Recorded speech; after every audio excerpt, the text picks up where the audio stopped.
生你又喺度食煙啊！哇！我哋要走啊！走去邊啊？我哋走得去邊啊？哇！越嚟越大火。走出去仲危險啦，喺屋企。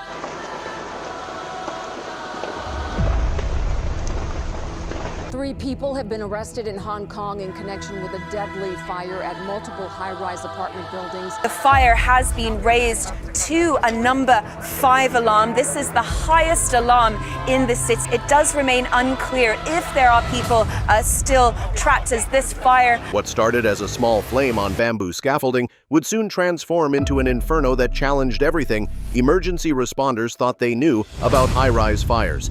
November 26, 2025 began like any other day in the Tai Po district of Hong Kong. The 8 residential blocks of Wong Fu Court stood quietly, their exteriors wrapped in traditional bamboo scaffolding for routine maintenance. But within hours, this peaceful scene would become a nightmare that gripped the entire city. The cyclist who first spotted the fire immediately alerted authorities, but the speed at which events unfolded caught everyone off guard. The bamboo scaffolding, dried by weeks of autumn weather, became a vertical highway for flames. A number of people reportedly have been arrested. Within minutes, what emergency services initially classified as a level 1 alert escalated into something far more sinister. The unique construction of Wong Fu Court created a perfect storm for disaster. The narrow passages between blocks acted like chimneys, drawing flames upward with terrifying efficiency. As fire consumed the scaffolding, burning bamboo poles crashed against building facades, spreading destruction from one structure to another.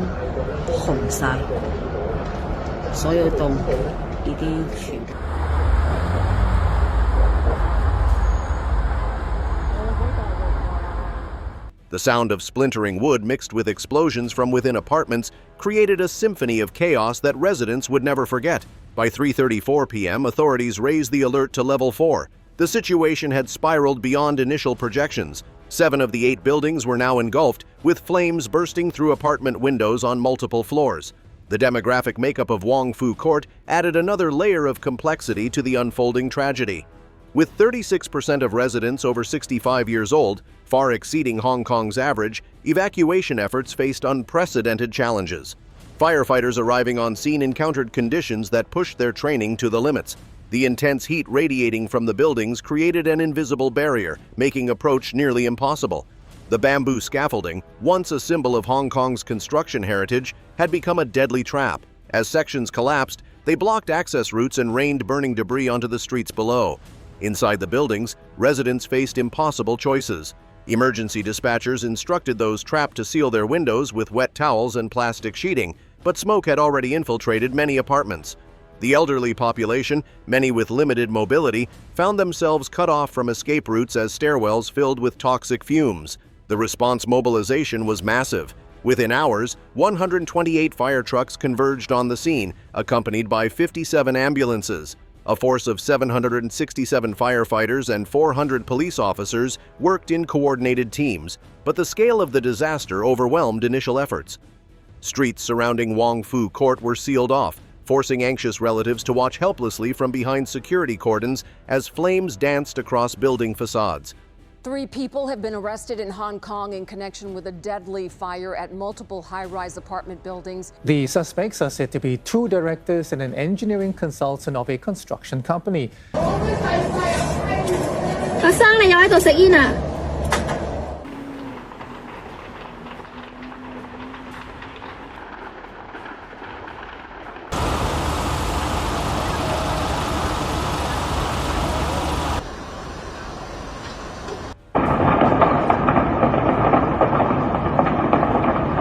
！As daylight faded, the situation grew more desperate. At 6:22 p.m., authorities made the grave decision to elevate the emergency to level 5, the highest classification in Hong Kong's system.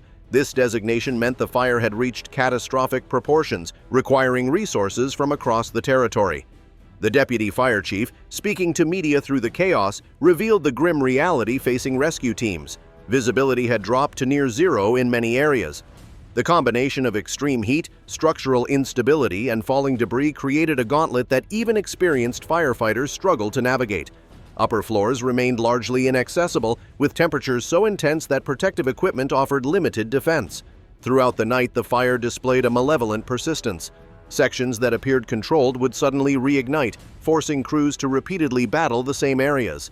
The interconnected nature of the scaffolding meant that eliminating one hotspot often revealed three more. Periodic explosions from within apartments sent shockwaves through rescue teams, each blast a reminder of the volatile conditions they faced. The human toll mounted with heartbreaking speed. Initial reports confirmed 9 deaths at the scene, with 4 more victims succumbing to injuries after reaching hospitals. 6 individuals remained in critical condition, their fate uncertain, but these numbers only told part of the story. With comprehensive building sweeps impossible due to ongoing fire activity, the true extent of the tragedy remained unknown.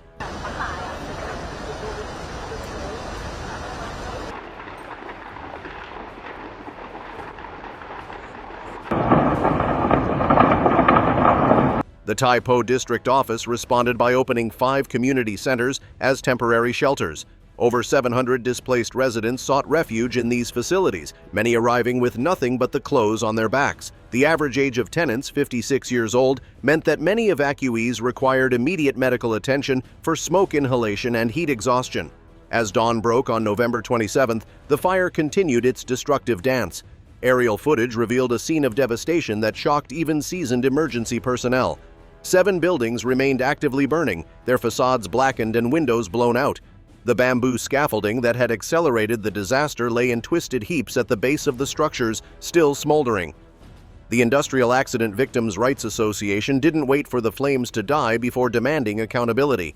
They pointed to a disturbing pattern, noting that bamboo scaffolding fires had already claimed 5 lives earlier in the year. Their call for a comprehensive investigation resonated with a public seeking answers about how a routine maintenance setup could transform into such a deadly trap.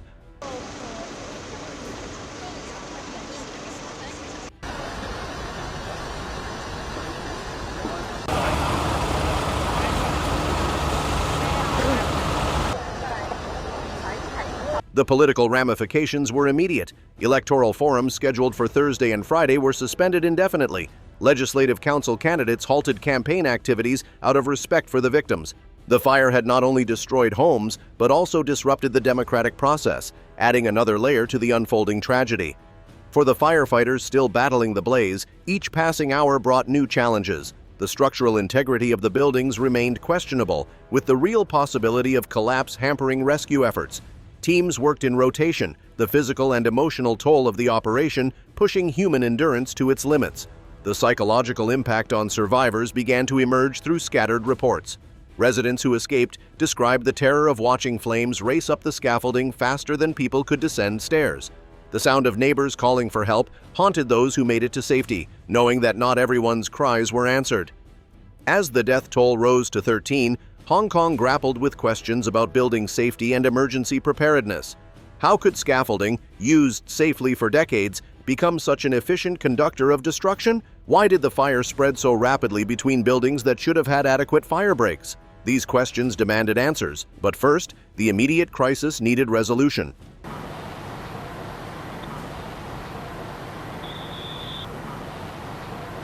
Firefighters are still trying to get this massive fire under control.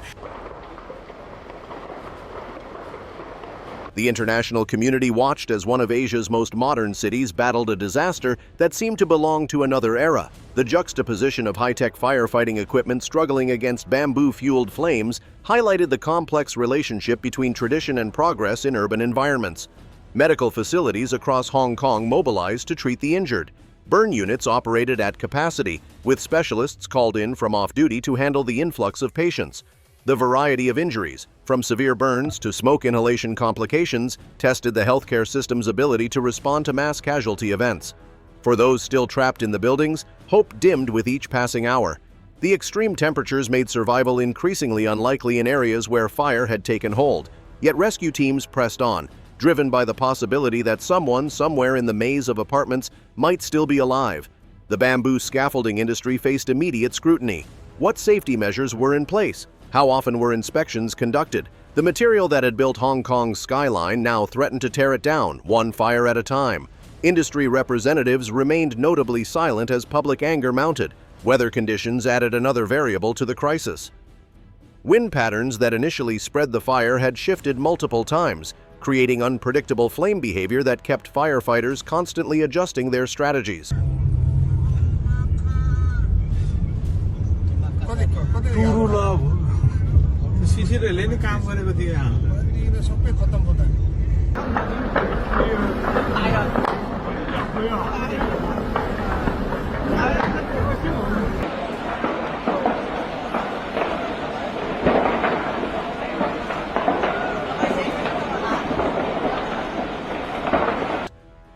The lack of rain in recent weeks had turned the bamboo into perfect kindling, a fact that would feature prominently in subsequent investigations. As rescue operations entered their second day, exhaustion became a critical factor. Fresh teams rotated in from neighboring districts, but the emotional toll of searching through burned apartments weighed heavily on all involved. Each room entered might reveal another victim, another family destroyed by the flames. The economic impact began to materialize as insurance companies assessed potential claims. The complete destruction of 7 residential blocks represented not just personal tragedies, but a significant financial disaster. Questions about liability and compensation would likely take years to resolve, adding legal complexity to human suffering. Community support networks activated across Hong Kong. Donation centers opened to collect clothing and necessities for displaced residents. Volunteers staffed phone lines to help families locate missing relatives. The crisis brought out both the best of human compassion and the worst of human vulnerability. The fire at Wong Fu Court stands as a watershed moment for Hong Kong. It exposed vulnerabilities in building safety protocols and challenged assumptions about modern firefighting capabilities. The image of bamboo scaffolding ablaze against apartment blocks will remain seared into collective memory, a reminder of how quickly ordinary life can transform into tragedy. As this report concludes, rescue operations continue at Wong Fu Court. The full extent of losses, both human and material, remains to be determined. What is certain is that November 26, 2025 will be remembered as a day when Hong Kong's resilience was tested by flames that refused to be tamed. The investigation into the fire's cause will undoubtedly reveal important lessons about urban safety and emergency response. But for now, the focus remains on those still missing, those fighting for their lives in hospitals, and those who must somehow rebuild from the ashes of Wong Fu Court. That's it for today, folks. See you in the next video.